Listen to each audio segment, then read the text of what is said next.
Welcome, everybody, to the Sonoma Spiel. My name is Tim Zahner with Sonoma Valley Visitors Bureau, and it's a fantastic, lovely, wonderful day in Sonoma Valley. Before I get to our guests, I do want to say this. Today, I was looking out my window. My office is right there on the plaza at 453 First Street East. Come visit, get a visitor guide and map. And I looked out and I saw this crowd of fourth graders trying to cross the street. They come to look at our historic mission here. It's the last mission in California, the only one built during the Mexican Empire. So it's like the end of the trail here in California. And I was thinking, what is a group of fourth graders called? What's a section when you have like a herd of cows, right? Mm-hmm. And you have a flock of geese or something like that, a murder of crows, I don't know, whatever you call a grouping of animals.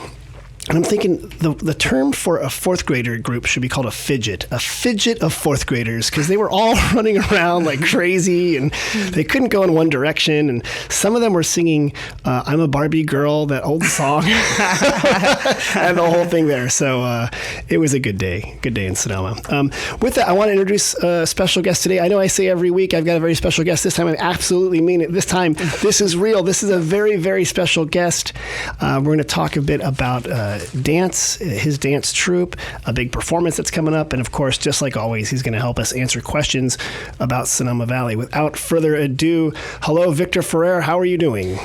Tim, thank you so much for having me. I'm doing great, and it's a pleasure for me to come back here at KSBY. I have some history with KSBY. Yeah, you used to work here, not in this actual studio, but the same organization where we're recording our podcast. The reason I came to Sonoma back in 2006 was because I was pursuing my dream of becoming a Latino journalist. For real? Yes. So I was working in a gas station back then, and someone showed up to pump gas, and he started making some conversation to me, and he said, so are you going to college after high school? And I said, yeah. And he asked me about the career that I was looking into. Right. He said, are you looking something special? And I said, well, I want to be like a Latino journalist. And he said, hey, you know what? There is a job position offer in Sonoma Valley for a Latino newspaper. And I was like, but I was like, I'm not ready for that. I still have to go to university, right? Were you still in high school? I was still in high school. It was my last year. Where were you living? I was living in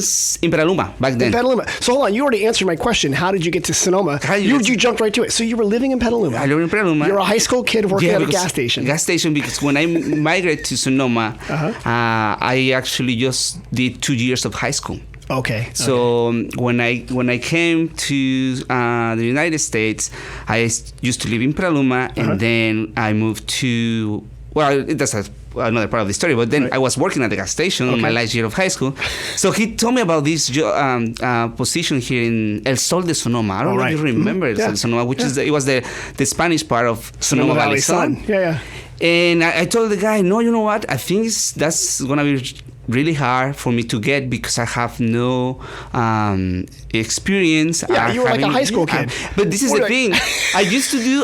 You know what I was doing at high school? No. So on the last year of high school, I started translating the high school newspaper into Spanish. Oh, that's great. Okay. And I was doing my own cartoons for my own newspaper. So my newspaper at the high school was this. It was basically the ESL classroom. Okay. They have one of the walls was like free. They have nothing on that wall. And I told the teacher back then, can I use that wall I wanted to make it my newspaper for the ESL students. That's fantastic. And she said, yeah, go ahead. So every month, every time we got the new newspaper from the high school, I translate the content that I think was related to the ESL student or for the importance of the ESL students.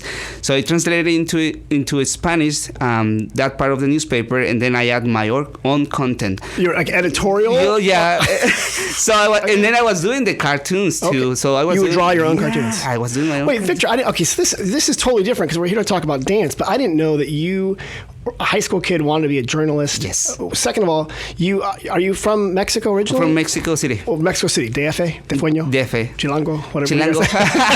Defectuoso. Exactly. So you're from Mexico City. You came to California.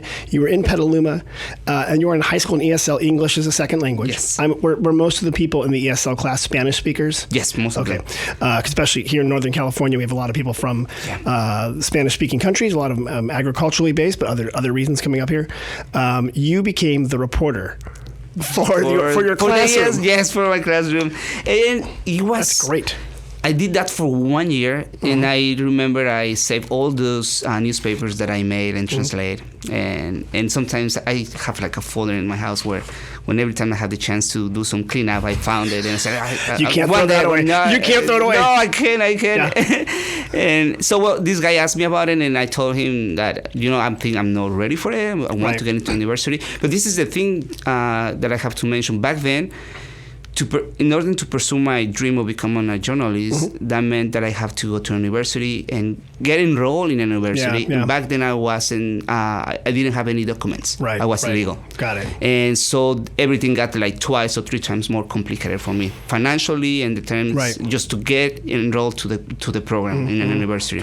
So I was always like dreaming about it, thinking about it, but then I was like, I don't know if it's going to happen. Right. So when he told me about this position here in Sonoma, at El Sol de Sonoma, I was like, no, I don't think it's going to work. But then I read the ad, and the ad mentioned something like, we are looking for someone interested in learning the art of writing. Okay, so you didn't have to be a journalist. Exactly. You could have been a student or a learner. Okay. Yeah. So I show up.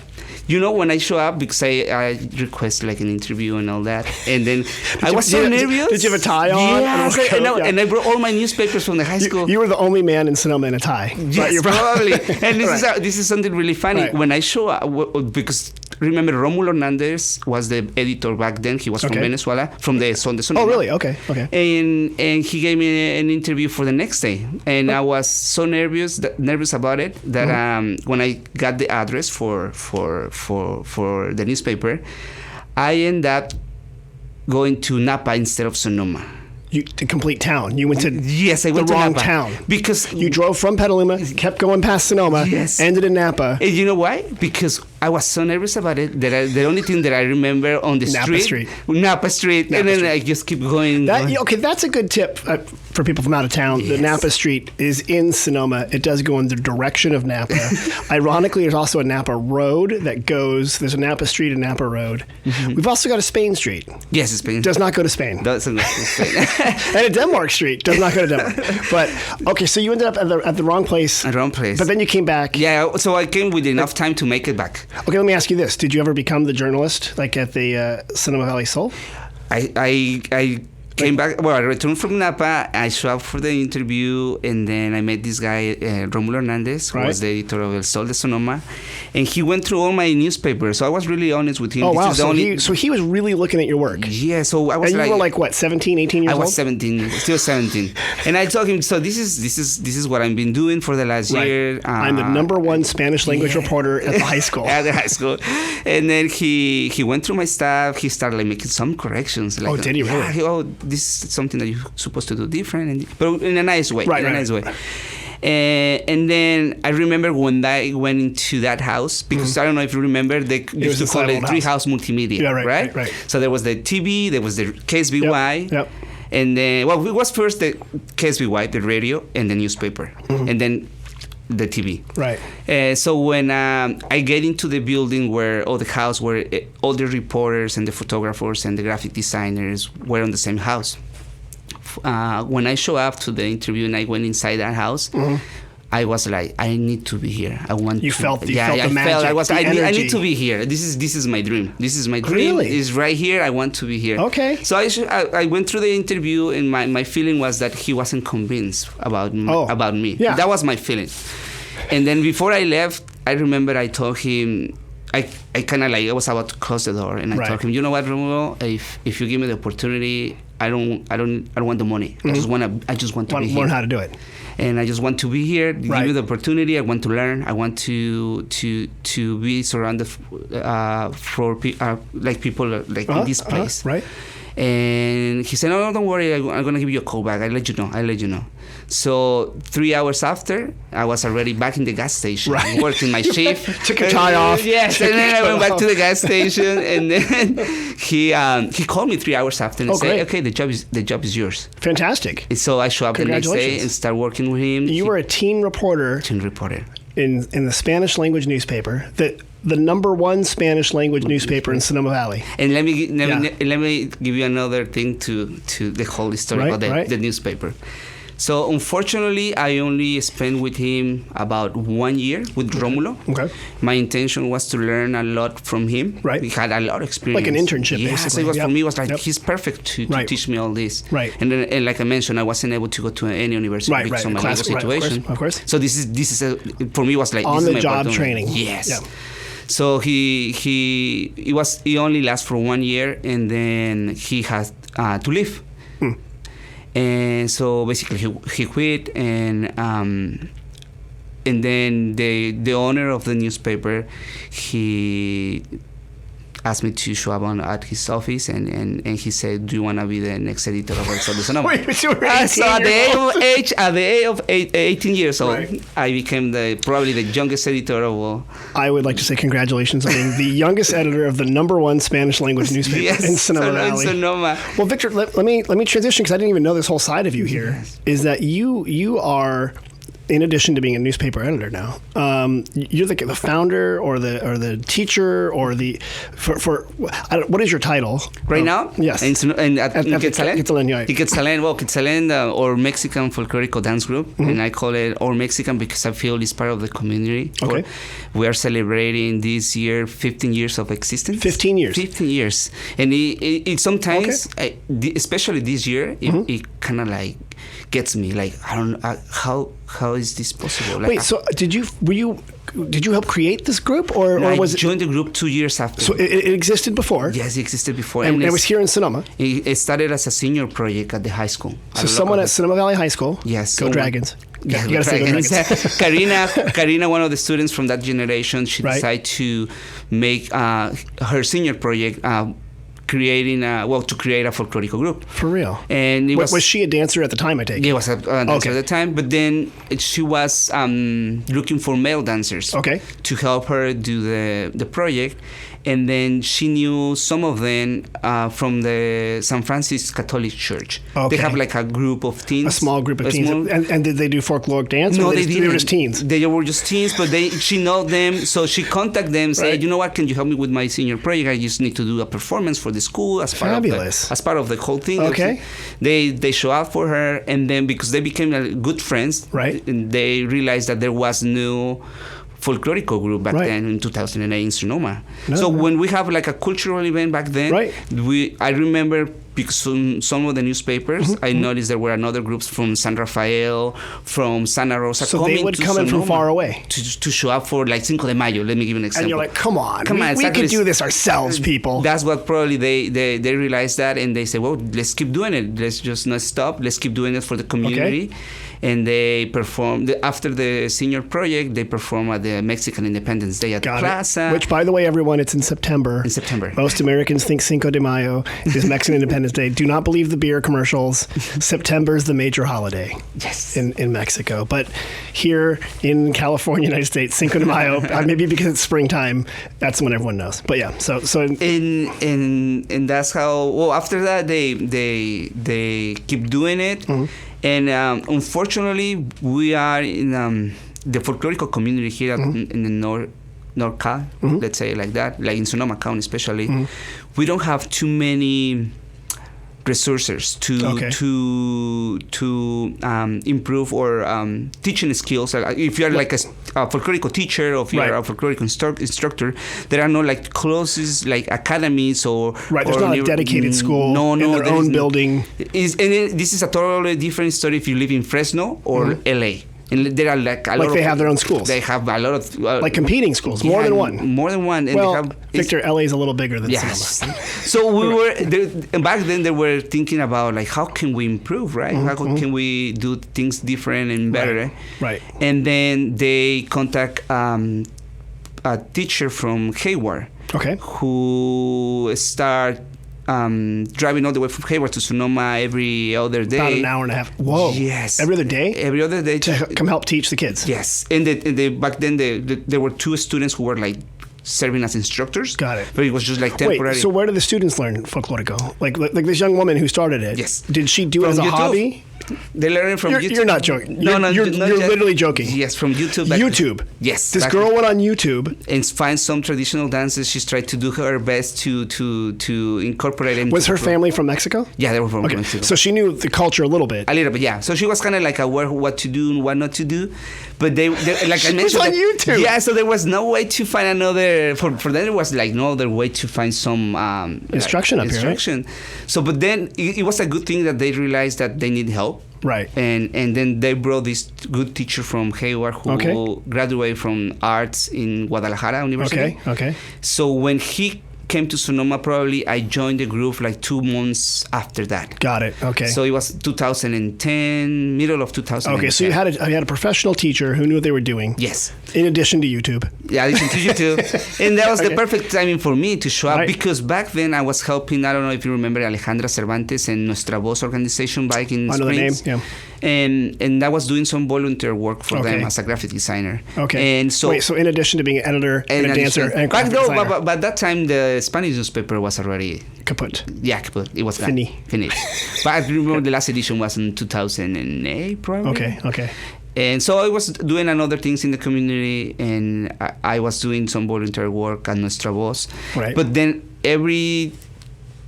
sometimes I was staying late doing that work for them. And when I was like leaving, they were having practice. And you heard the music, some violin, and you heard some foot tapping. And I was, what's going on? So wait, Victor, wait. Did you dance as a kid? Do you know how to do? Do you know anything about dance? This is the thing in Mexico. If you ask probably like most of the people from Mexico, they in elementary schools especially, they have these like graduation ceremonies, and usually the groups they perform something. So there's a tradition of folkloric in schools. In schools, yes. Is it sort of like here in the United States? I remember in like 4th grade we have to learn square dance. Do you know what American square dance is? Where it's like sort of down home violin and all the men left, and so it's usually your PE teacher. Okay. And these are traditional American dances that no one really does except for certain like country western stuff. But if you ask an American kid of like my age in their mid 40s, like, oh God, square dance, 4th grade. So so it sounds like though in Mexico it's much more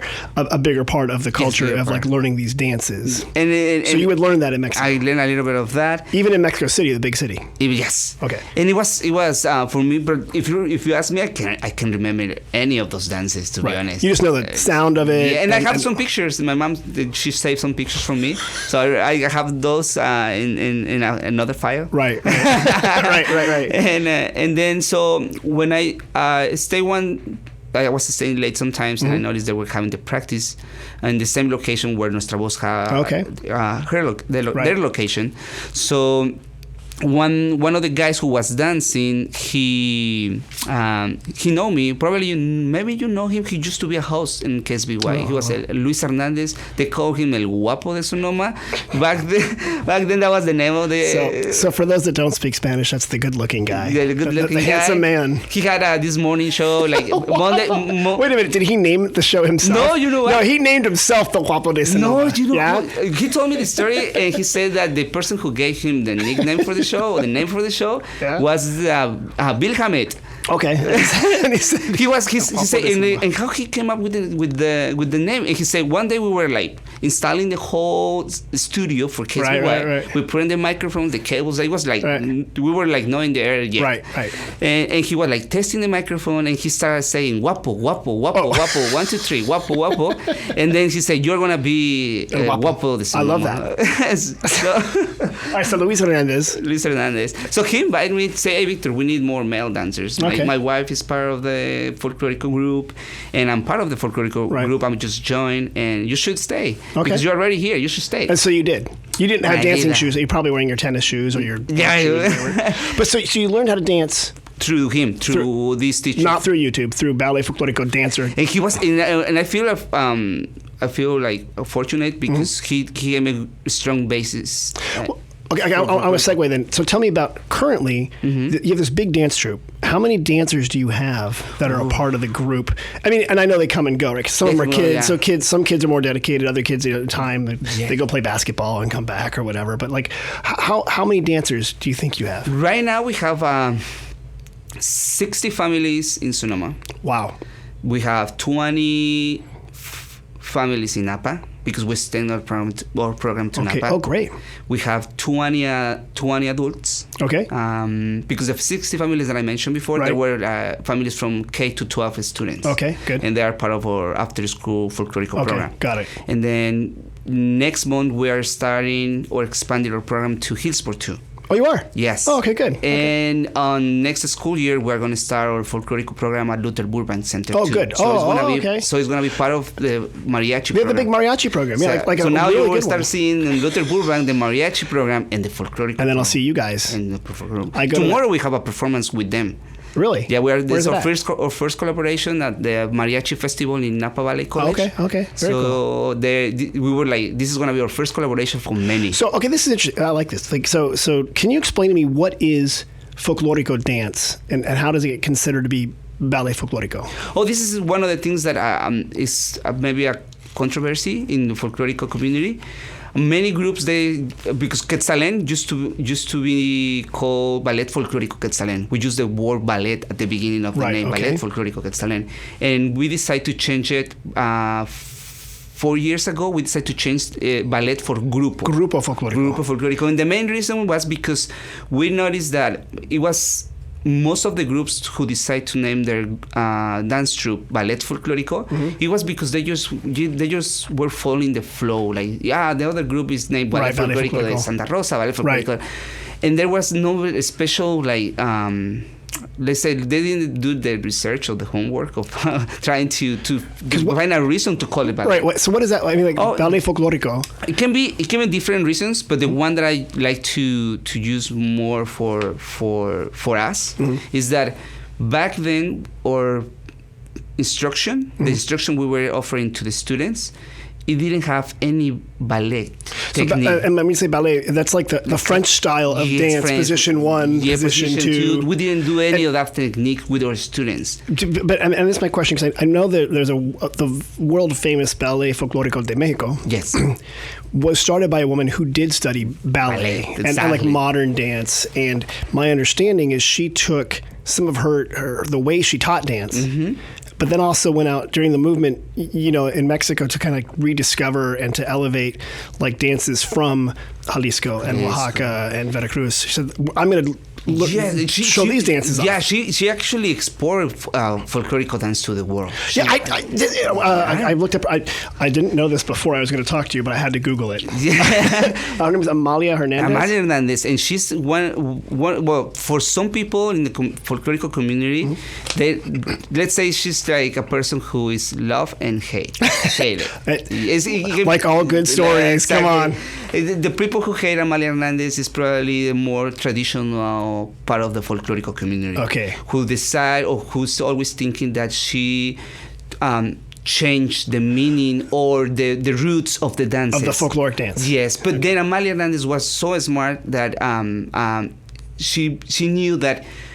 Let me give you an example. In Coahuila, like in the north side of Mexico, there are some very like deep traditional dances and ceremonies that they have every year. They have their own festivities, and sometimes one of those ceremonies can last for 3 days or 5 days. Oh, wow. So it's just like be there for 5 days and all the time dancing, doing like different rituals and all that. Right. And there you can see the dancers like beautiful dance costumes or really interesting dance costumes. And when she visit those places, she knew that something like that won't be fit in a theatrical production. It would not work in a theater in No one Mexico will go City. for 5 days to see a ceremony, right? Right. And pay for that. Right. And maybe one person, but she knew that it won't happen. And so what she did, she traveled, she learned, she studied, she did her homework, she did research, and she said, okay, let's try to keep some of the dances that I like, and keep them as much as simple and clear and to respect the tradition of the dance, and maybe let's give them a little twist of ballet. Let's put some technique to them. Okay. And then so the dancers or the ceremonies that used to take 2 or 3 days or 5 or 6 hours, she changed them to like 2 minutes, 3 minutes. Got it. And for traditionalists, yes, they were like anthropologists or people who are like, this is my culture. You're changing it. You are changing exactly. For people who are performers, the dance and the dance costumes too. Right. Oh, so they were like well, and that's because it's also like Mexico is a very huge country with a lot of different cultures within it, right? And not just like saying, the Spanish culture, indigenous culture, the mix of the two. There were Africans who came, enslaved people. There's been Polish people, German people, Lebanese people, right? Like it's like the New World, for all it's good or bad, has a different immigration coming through it. Yes. So Mexico has those different things, and then I've noticed like some of your folkloric dances have different style. I think Veracruz. You did once. You said that was inspired by people from Africa and some of the sounds. Veracruz ones. Veracruz. Okay. Yes. And this is the thing, because Mexico we have 32 states. Right. And there are some states that probably only some of those 32 states they only have maybe just one traditional type of dance, maybe just one. But let's say like 90% of them, let's say like 26 of them, you can go to one state of Mexico and probably you can find people who can tell you about like, we have at least 7 different styles of traditional dances. Is that like, I mean, again, like Jalisco or something like that? Jalisco, let me give you an example. Jalisco probably like El Son de la Negra, Jarabe Tapatío, and another songs that are really, really popular in Jalisco. That can be called like traditional dances from Jalisco. But then they have like other kind of dances. Okay. And it's more like when you see like the Aztec dancing. Right. So like it's more attached to Mexico City, like the state of Mexico. That was the capital of the Aztec Empire. Yes, exactly. But you can go to Mexico City or the state of Mexico, and then you can find another type of dances too that are very traditional. Interesting. So for me, it would be nice as a dance instructor and having Quetzalen as a dance group and say, you know what, we can only work on 32 states, one type of dance for state, but then it gets more complicated. It does. Right now, Quetzalen has 18 different dance costume sets. Let's say if you want me to, I can represent 18 states of Mexico right now if you want to. So you have 18 different costumes. 18. But I know for sure if I will have to do, I don't want to give you the wrong information, but maybe let's say there are 70 or 80 different styles. Costumes that there could be. Yes, so we have a long way to go. You had a great article in the Press Democrat about this woman who helps you sew these costumes. Noemi, yes, Noemi. We are gonna give her an award, like what is her name again? I'm sorry. Noemi. She's been doing our dance costumes for the past 15 years. And she sews these beautiful costumes. Yes, it's a good award. So going back to Folklorico, we've got these different costumes. You get these different cultures that inspired them. Mm-hmm. It sounds like to me, and correct me if I'm wrong, there's traditionalists who say this is the dance. This is the dance. Mm-hmm. But then there's also people that say, well, dance and culture plays off of different things, so we can adapt it and change it. And so does your Grupo Folklorico, do you always have the same dance every time, or can you say, let's try something different? We like to be in the middle. Okay. We like to be in the middle because there are two main, let's say, communities in Folklorico. The one that is the traditionalists, and the other one that are more like artistic, more ballet. Right. And we like to be in the middle because we admire when we notice there is a folklorico group performing in a theater, and we notice they have a lot of technique, and they have this. You can notice the work they've been doing as a ballet dancer, right? And they can put it into folklorico. You can see them doing amazing things on stage. Got it. And some of the traditional groups, they are not able to do that. But at the same time, we know that it's really important to respect the history of these dances. Right. It's important. Without that, we won't have folklorico groups. It will be like nothing. Yeah, you don't do breakdancing in Little Swan Lake, yes. right? That's a certain style. A certain style. So you use that style. Yes, and we right now we have almost 1 year finally doing as a part of the instruction. Offering ballet classes, like ballet classes. Oh, really? Yeah, part of the instruction that now we are giving in Quetzalen. So now families from Boys Hot Springs are able to take their kids to take a ballet class in the Springs. Okay, very good. And that's thanks to Patty. Patty, if you're listening to me, from the Conservatorio Ballet, she gave one of my students a scholarship. Oh, great. So for the past year, she's been taking classes with Patty under the instruction of Patty. And that's classical, just so people listen, classical French style ballet. Yes, and then Vanessa, which is the person that I'm talking about, she's been teaching our children, taking it back. Yes, and so now we have this partnership with the Conservatorio of Ballet of Sonoma with Patty, and we have a lot of projects probably coming up, and we are really happy to collaborate. It's good to see. I mean, I had you guys at the Lighting the Plaza. I had back when we did it online only. Right? You're performing, and then I also had them performing. I was like amazed the level of talent that we have for being a small town. Exactly. For having that level of talent. Victor, I want to ask you. You mentioned children. I think you have an event coming up. Yes. About. I don't know if you will be able to see it. I will pull it up. He's holding up a poster.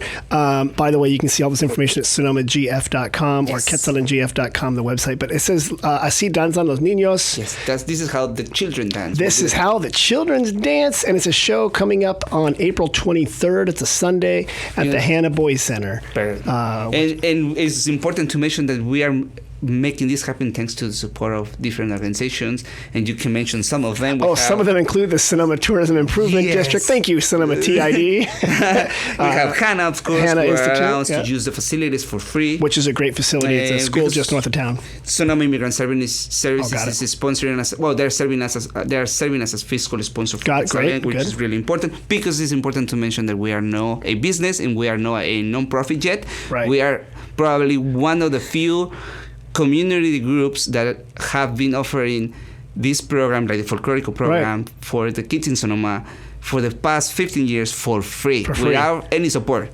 Wow, so, that's great. Sonoma Valley Unified School District, call me, please call us, because we need your support. We need your support. Yeah, come on, school district. Call Victor. North Bay and El Verano School and the MAC, Springs MAC. Springs MAC, good. And the Rotary is in there too, which is really good. The concert is free. The concert's free? It's free. We are suggesting a $10 donation. Oh, it's worth more than that. You should donate $20.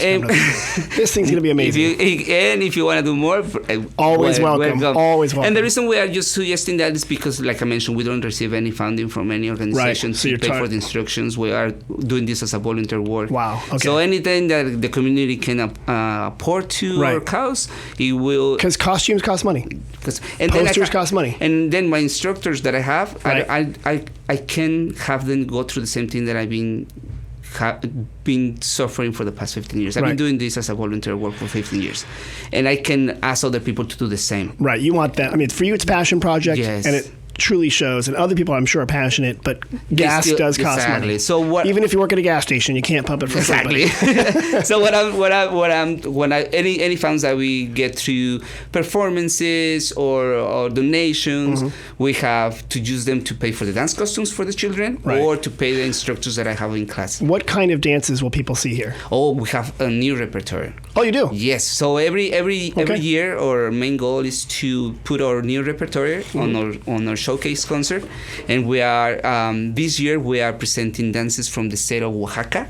And in the flyer or the poster we have a dancer from Oaxaca representing Flor de Piña, which is a very traditional dance from. So and I just gotta say for people, and I just found this out, but Oaxaca I think is a lot of embroidered, beautiful, like usually a white blouse with like this really beautiful needle point. And then if it's very intricate. For the people who listen to this podcast, and if they want to go and experience like a state of Mexico where they can see a lot of culture going on, like traditional dances, food experience. Oaxaca. You have to go to La Guelaguetza, and I think it's happening in October, November. I'm not 100% sure. Okay. Just Google Oaxaca big festivals or something around And that. what's it called again? La Guelaguetza. La Guelaguetza. And it's really, really amazing event, and you. Probably the people from Oaxaca are the ones that are more proud of their traditions and culture.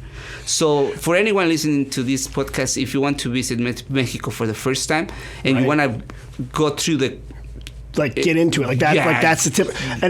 And for those who don't speak Spanish, it's spelled Guelaguetza. What? Say it again. La Guelaguetza. Wow, good job. You won't regret it. Believe me, you won't regret it. Go to the local markets. They have this. I know some of the best chefs that want to create new dishes, new recipes. Some I don't want to say like all of them, but some of them go to Oaxaca. To check it out. They go to the local markets. We have a lot of people from Oaxaca in Sonoma County, and a lot of them are in the food business. Exactly. And they have really great dishes. Exactly. So is Oaxaca like? I don't want to upset the other states, but is Oaxaca the best food in Mexico? Come on, Victor, just say it. Is it the best food? Top five. Top five. Good job. But I know there are a lot of chefs going to Mexico, and especially they want to go to Oaxaca because they know they can get some new cool things to bring. Okay, bring it back here, get some ideas and stuff like that. So I know the local markets are like crazy. You can people actually go to YouTube, who like local markets in Oaxaca food, and you will see all amazing and delicious dishes. I think up at Sonoma Eats, Efrain, he has some Oaxacan dishes, and he likes Oaxaca. And so it's funny you mentioned that because whenever I talk to people, I talk about Mexican food. You know, of course, for most Americans, we think of tacos and burritos and enchiladas, but they're like, no, Oaxaca. That's the food. Okay, see, good. See, I'm learning dance. I'm learning food. I got the whole thing. Victor, again, what were the dates again on that? Oh, yes. April 23rd. 23rd. So dances from Oaxaca is part of the new repertory. Dances from Veracruz, a new program. New program. Dances from the state of Nuevo León, the north side. Okay. We are really people who attend to the event and they watch the performance for Nuevo León, the state of Nuevo León. People who are from Europe, like Polonia. Right. Poland, yeah. They will get related to a lot of the music. So it's funny because up here, ironically, in Northern California, we get more people from southern parts of Mexico.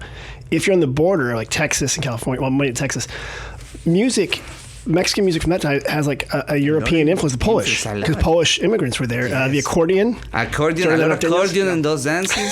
so funny. Yeah, so if you go to the concert, you will notice those instruments and the feeling of this is like you kind of hear it. Like I know where this kind of comes from. That's what the DNA of music. You can see how it moves through cultures. Like Veracruz, you mentioned Veracruz. Veracruz has a lot of African influence and Spanish influence, and then we have dances from Nayarit, a lot of violin. Oh, really? Okay.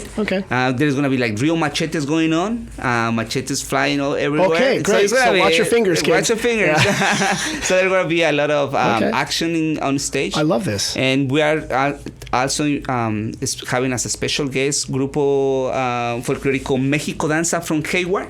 Oh, from Hayward. So they're coming from Hayward. Is this the guy that was the teacher? And they're also presenting some solos from Michoacán, from Amalia Hernandez, from the repertory of Amalia Hernandez. And then Quetzalen is performing to Michoacán, Tierra Caliente, one of the regions of Michoacán, and styles of dances from Michoacán. It's called Tierra Caliente? Tierra Caliente. Okay, well, it must be hot. And those are five new regions that we are going to present on this concert. I love this. And no one's have seen them yet. Okay. But they will see them eventually through the year because that's what we do. You kind of roll them out. So I do want to say, before we move on to our next section here where you're going to help me answer some questions, I do want to say, if people can't make it here, on your website, website. You have lots of different events that you can talk about. You do perform usually at things like the Cinco de Mayo. Again, that is not Mexican Independence Day. You've performed, though, in September for different events. You also perform at the lighting of the plaza, yes. Which is when we have this big community event here in November. We light the big palm tree. It's a big palm tree. People love it.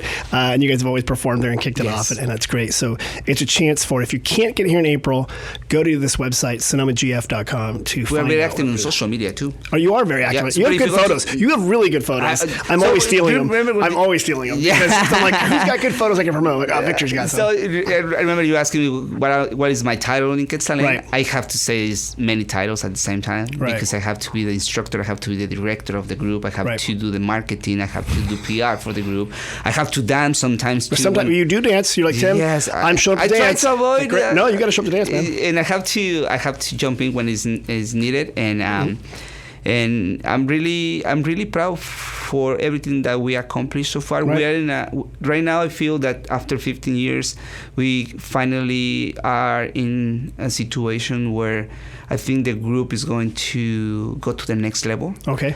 We have a lot of we create a lot of partnerships, strong partnerships, and we are creating stronger partnerships now with outside Sonoma. Like you said, you're leaving the island of Sonoma. The island. You're going to Santa Rosa, Healdsburg, Napa, and this Hayward connection. And so now it's just like we don't want to take our folklorico program, the one that we are currently having at El Verano School.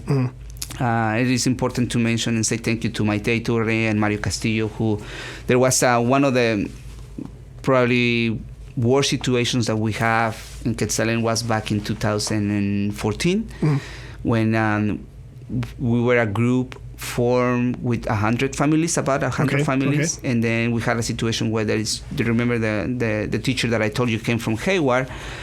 He left, and then the project started kind of falter a little bit. So it was really difficult, but I want to say thank you to Maite Iturre and Mario Castillo back then, because from those 100 families that we used to have, we end up only having like 7 dancers, 7. Left. Wait, everyone left except for 7. Half of them left the moment he said, I'm leaving. Oh, dear. And then the other half stayed for a year. Right. We have to pay some money that we have to... So you were going through hard times. Yeah, hard times. So, but then we came to that point when Maite and Mario said, Victor, what about you guys staying at El Verano? We have the community program here, the community concept, community school. And we can let you use one of the classrooms. Fantastic. And can you teach a class here at Verano? and she asked me... It came at a cost. Yeah. It came at a cost, Victor. She asked me, how many students do you need for the class? And I was like, if 2 show up or 1 show up tomorrow, I can teach him. I just thank you for letting us use the classroom. She did the publicity and she sent the letters. And then I was really depressed about the whole project. I was... really like thinking that it was the last month of Quetzalen. It's all over. Yeah, it was all over. And then I show up the day for that class, and I have 25 families. See? And from that point up to now, everything is going like... It just grows up. It grows up. See? And now I feel that Quetzalen is ready for the next big steps. Yeah. And I want to be honest with you. I really want and need that our school district really start like find stability and structure, because I know never is going to be the right time. I already understood that. Right. People probably would say, you need to wait for the right time when we have a superintendent or when this is happening. Never is going to be the right time for our school district. You know what? And I'm so sorry to say yesterday was the right time. So start now. I want them to, if they listen to this podcast, I want them to call me and let's collaborate. Members of the Sonoma Valley School Board, if you're listening, Victor's got to... We need to work. We need to work together. Victor, you've got to help me with something else here, okay? You ready to change gears? Yes. We do something every episode called We Get Questions. We get get questions at the visitor centers, and people text us and they email us and they social media. Yeah. They ask us all sorts of stuff about Sonoma Valley. A lot of these people are not from here, right? They're visiting. Yeah. And so they want to know stuff. And I come here and I need you. You're an expert now. I'm going to make you an expert, and you're going to help me answer some of these questions, okay? Yes. So are you ready? Yes. Okay. And you haven't seen these before you walked in here, right? I didn't give this to you ahead of time. Okay, good. So we got this one yesterday, I think, or Wednesday. This is somebody, they're visiting from Germany, okay? And they had a question. And the question was, is there a good place to go on a nice, pretty drive? So if you have a car. Ooh. Sonoma, there are a lot of good places to have a drive, to be honest. Right. And I just want to suggest anyone who comes to Sonoma to take the time to go around, not only like the plaza, just go around the Sonoma. And we drive to Santa Rosa, we drive to Petaluma, we drive to, in my case, every Monday and Friday, I drive to Hayward. Okay. On my way so I go to the San Rafael, I go to Sonoma Infinity Raceway, all that road. Right. And one of my students go with me to take a class in Hayward. Okay. And sometimes we mention this. We say, we are so lucky to live in a place like this and have these views. Yeah, like what do you pass? I pass like all the section before the Sonoma Infinity Raceway. So from Sonoma, all that when you get out of, like, let's say Broadway, you keep going and then you make a left and you go all the way to the Infinity Raceway. All that is beautiful. If you go like left to right, you find a lot of rolling vineyards and hills. There's cows. And then if you sheep. drive to Santa Rosa, when you get out of Sonoma too, there are a lot of. And then if you go to Petaluma, to all those crews, so all those drives, people who work outside Sonoma, we enjoy them every day. They're pretty. And then Sonoma by itself, like the city, we have a lot of places to visit right here in the plaza. Right. You can spend the whole day doing things. Exactly. So it's just having like that's enough a good time. one. No, I like that. And I would say, people, if you want to drive a bicycle, maybe not a car, you could even go from the plaza to the Springs along the bike path, which is kind of a good place to go too. So a good one.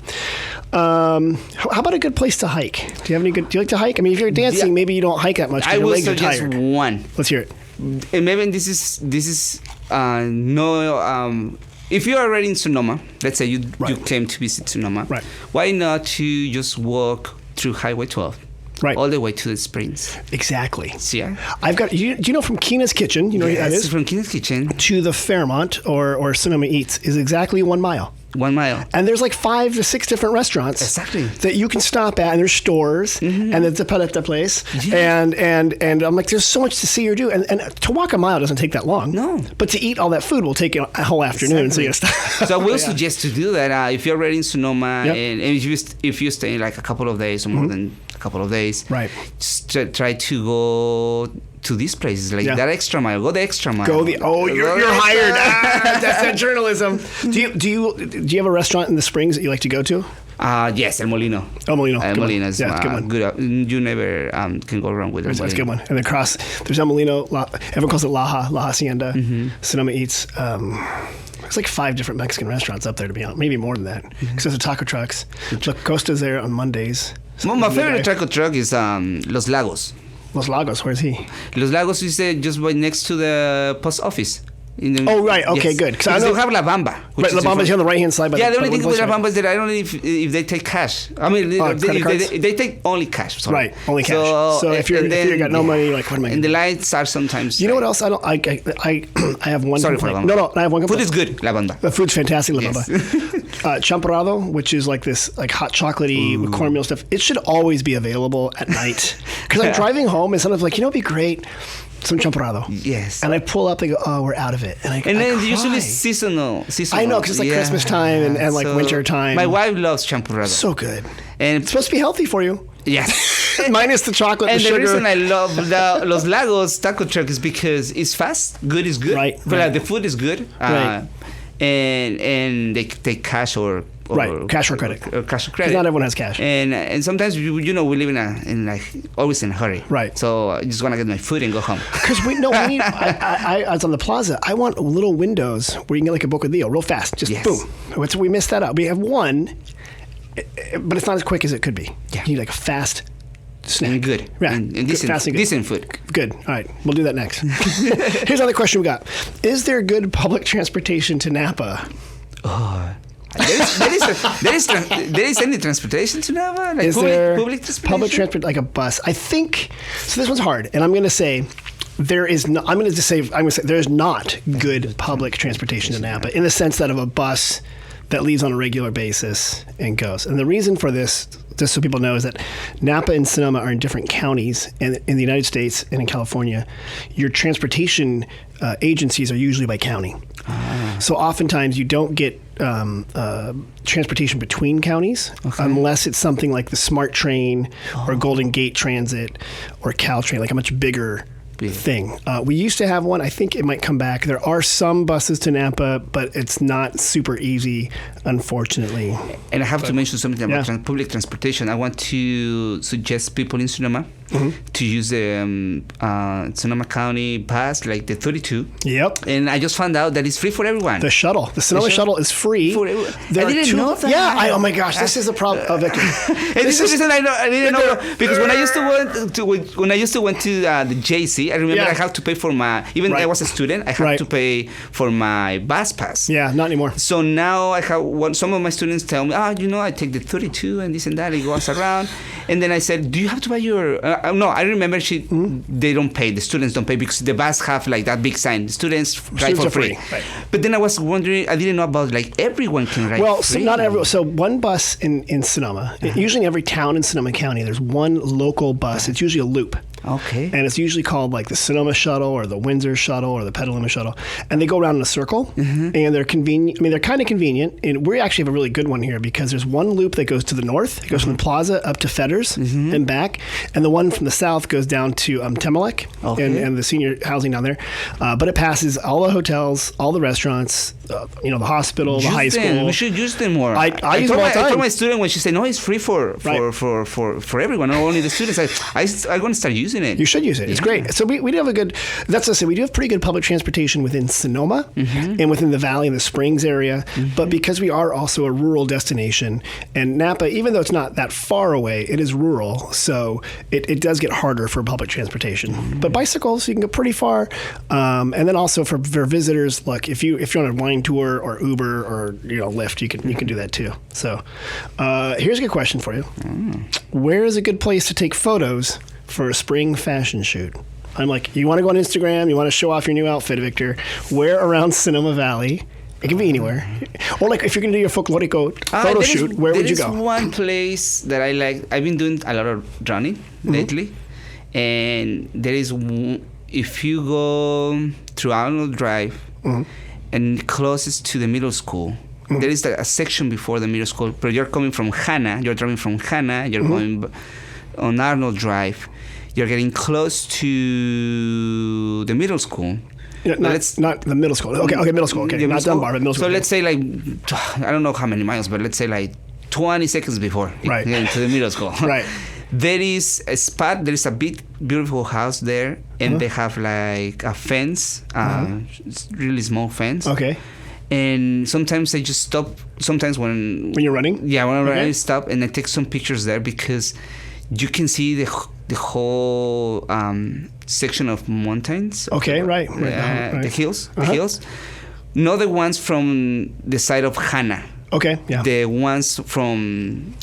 will be the opposite. The Mayacamas. Yes. So between Napa and here, yeah. But you can see the wineries, some wineries, you can see the hills, you can see, and it's just perfect. So it's perfect. So if you are driving, and then you go around the big circle in Hanna, and you keep going to way. The controversial roundabout. Yes, you go north of the roundabout on Arnold Drive. It sounds like on the right-hand side. Yes, you will see it's a White House. Okay. And they have a really nice I think I know what fence. you're talking about, yeah. And you stop there. Stop there. You have don't go over the fence, because that's their house. Stay on the street. Park your car over there, and you have enough space for your car to park and admire the view. It's beautiful. It's gorgeous. Wait, you go running up there? Yes. How far do you run? Sometimes I go running from El Brinquito, which is like Rancho Vista over there, Flowery. I run on Sundays. My running on Sundays is from that point to the plaza.